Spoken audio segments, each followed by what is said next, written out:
Hello bachcho, let's see the question. The question says there are 15 seats in the first row of a theatre, of which 6 are to be occupied. The number of ways of arranging 6 persons so that no two persons are side by side is k plus 5. Then digit in unit place of k is equals to. तो हमारे पास given है कि theatre में क्या 15 seats है first row में, जिन 6 क्या occupied है। अब हमको बताना कितने नंबर ऑफ वेज से ये 6 पर्सन को हम अरेंज कर सकते हैं ताकि हमारा कोई पर्सन साइड बाय साइड ना बैठे। अगर उसको हम अरेंज कर सकते हैं k प्लस 5 वेज से, देन हमको ये बताना है कि पास यूनिट प्लेस ऑफ k पे क्या आएगा। Firstly I will tell you की कॉन्सेप्ट, और एक ही कॉन्सेप्ट आपकी हेल्प करेगा इस क्वेश्चन को सोल्व कर। तो हमारे पास की कॉन्सेप्ट ये कि हमको पता है number of non negative integral solution of a1 plus a2 plus up to so on plus ar is equals to n is वो हमारे पाते हैं n plus r minus 1 c r minus 1। अब हम क्या करेंगे, इसकी कॉन्सेप्ट की हेल्प से अपने क्वेश्चन को सोल्व करेंगे। अब देखो हमारे पास 15 है सीट्स और पर्सन कितने हैं 6, जिन्होंने सीट्स ऑक्यूपाई करें। पहले पर्सन है P1 हो गया, एक पर्सन हो गया P2, एक हो गया पर्सन P3 और हो गया पर्सन P4 और एक हो गया पर्सन P5 और एक पर्सन हो गया P6। अब देखो वापस ये हो सकता है कि क्या पता हमारा जो P1 वाला है ये कॉर्नर सीट पे बैठा भी हो या नहीं भी बैठा हो।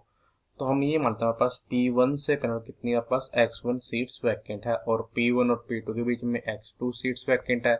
P2 और P3 के बीच में X3 सीट है। P4 और P3 के बीच में हमारे पास है X4 सीट्स और P4 और P5 के बीच में हमारे पास है X5 seats. P5 and P6 के बीच में हमारे पास यहाँ पे है X6 सीट्स। और ये भी हो सकता है कि P6 हमारा कॉर्नर सीट पे कह सकते हैं नहीं बैठा हो, तो हमारे पास P6 के दूसरी साइड में हो सकती है यहाँ पे X7 सीट्स। अब देखो P1 हमारा कॉर्नर पॉइंट पे हो सकता है और P6 हमारा कॉर्नर पॉइंट पे हो सकता है। तो हमारे यहाँ पे X1 और X7 जो है ये क्योंकि हमारे ग्रेटर देन इक्वल टू होंगे 0 के।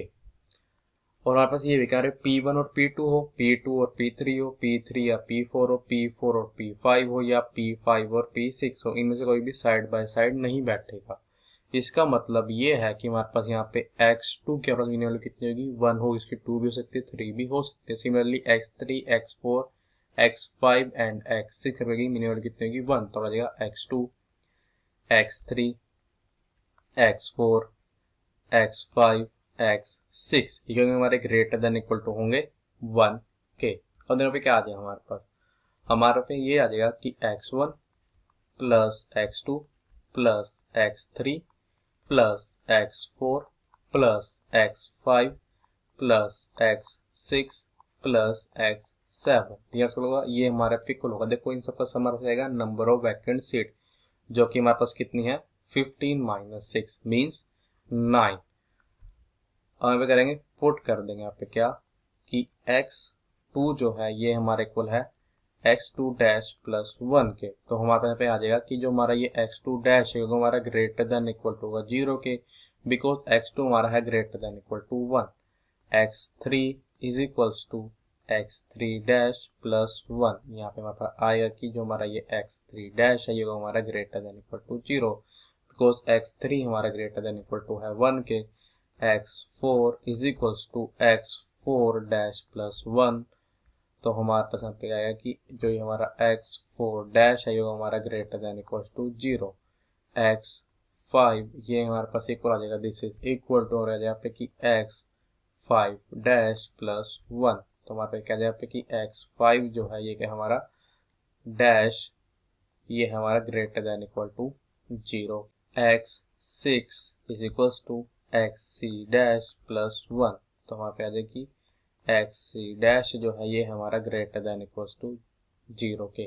अब X7 और X1 हमारे पास क्या है ग्रेटर देन इक्वल टू है 0 के। तो हमारे पे क्या जाएगा दिस इंप्लाइज दैट क्या बचेगा X1 plus x2 dash plus x3 dash plus x4 dash plus x5 dash plus x6 dash plus x7 यहाँ पे आ जाएगा plus 1 plus 1 2 2 plus 1 3 3 plus 1 4 4 plus 1 5 plus 5 is equals to 9. तो आ जाएगा दिस implies that कि x1 plus x2 dash plus x3 dash plus x4 dash plus x5 dash plus x6 dash plus x7 ये हमारे पास equal आ जाएगा. अब this is equal to 9 minus 5 means 4 k. अब देखो हम यहाँ फाइंड करते हैं इसके non negative integral solution. Number of non negative integral solution. ये हमारा क्या देगा कि हम कितने नंबर ऑफ वेज से क्या कर सकते हैं इन वैकेंट सीट को सिलेक्ट कर सकते हैं, या हम कितने नंबर ऑफ वेज से ये सिलेक्ट कर सकते हैं कि हमारे पास ये सीट्स कहेंगी ऑक्यूपाइड होंगी. तो ये हमारे से होगा, ये हमारा पे हो जाएगा अपने की कॉन्सेप्ट का यूज करें. हमारे पास अब यहाँ पे आ जाएगा कि 4 plus 7 minus 1 C 7 minus 1. तो ये हमारा इक्वल हो जाएगा 4 plus 7 हो जाएगा 11 11 minus 1 हो जाएगा 10 10 C 6. तो ये हमारे पास इक्वल किसी हो जाएगा 10 फैक्टोरियल. दिस इज डिवाइड हो जाएगा 6 फैक्टोरियल हो जाएगा पे 10 माइनस 6 का फैक्टर हो जाएगा 4 फैक्टोरियल. तो ये हमारा इक्वल हो जाएगा 10 फैक्टोरियल हो जाएगा पे कि 10 multiplied by 9 multiplied by 8 this is multiplied by 7 हो जाएगा पे मल्टीप्लाई हो जाएगा 6 फैक्टोरियल. अगर इसको डिवाइड से कर देंगे हम 6 फैक्टोरियल हो जाएगा मल्टीप्लाई 4 फैक्टोरियल हो जाएगा पे 4 multiplied by 3 means 12 12 multiplied हो जाएगा 24 24 multiply हो जाएगा 24. हमारा जाएगा 6 फैक्टोरियल से 6 factorial cancer. 8 ones are 8 and 8 threes are 24. 3 ones are 3 and 3 threes are 9. This is equal to equal आ जाएगा 210 के. तो हमारे पास आ जाएगा कि यहाँ पे नंबर ऑफ हमारे पे अरेंजमेंट चला जाएगा नंबर ऑफ अरेंजमेंट ये हमारे पे आ जाएगी. दिस इज इक्वल टू अब इसको हम 210 वैसे तो कर सकते हैं, इसको हम सिलेक्ट कर सकते हैं और इन 6 को हम आपस में अरेंज कर सकते हैं 6 फैक्टोरियल वेज से. तो आ जाएगा multiplied by 6 factorial. This implies question में गिवन है कि हमारे पास नंबर ऑफ अरेंजमेंट यहाँ पे इक्वल है k प्लस 5 के, जो कि हमारे से यहाँ पे 210 मल्टीप्लाइड बाय 6 फैक्टोरियल k. हमको यूनिट प्लेस पे क्या आएगा k की. अगर हम देखा जाए हमारे पास इस कंप्लीट के यूनिट प्लेस पे क्या आएगा, हमारे पास इस कंप्लीट के यूनिट प्लेस पे आएगा 0 as unit place of 210 multiplied by 6 factorial is 0.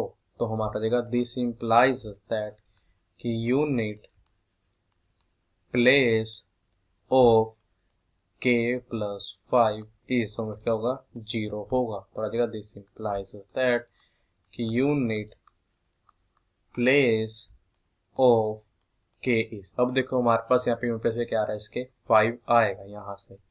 तो हमारे पास इसके यूनिट प्लेस पे होना चाहिए 5 होना चाहिए. तो हमारे पास यूनिट प्लेस पे आएगा 0. तो यहाँ पे unit place of k is 5. यही तो हमको बताना था. So the final answer is unit place of k is 5. I hope you understood it well. All the best. Thank you.